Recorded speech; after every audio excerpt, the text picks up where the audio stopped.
bino byabaki byabanene bino byabaki.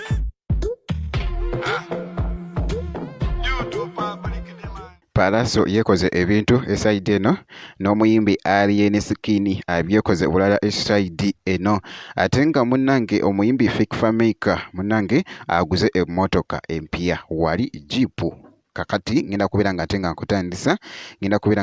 n'akatambi ka Pallaso era nga bitulaba awo munnange yekoze ebintu esayidi eno era nga babaddekoko ate ku swimming pool emu munnange ate wali mu kifo ekimu era nga ku sayidi y'emu yamitizeko ne mwana mulenzi munnange Malo Music ate wali wonna era nga bw'olaba kakati awo munnange ate Pallaso n'abyekola esayidi eno nga bakirowedda ali munnange ate mu kuzannyamuko n'abaana wali mu swimming pool era nga bw'olaba awo akatambi katwedingidde ddala ate wali ku mukutu ogwa TikTok esayidi eyo omukulu munnange ate Pallaso bwe nti bwe mucekinzeko kakati awo kankugyoko era nkutegeezeko n'omuyimbi munnange Alien Skin munnange esayidi eno naye abyekoze era nga bw'olaba awo naye entambula yo ogirabye muganda wange gwe alaba Jamina TV ogiraba muganda wange esayidi eno naye nga bwekityo munnange era Alien Skin akatambi ako nako katwedinze nnyo ate wali alina vidiyo munnange wali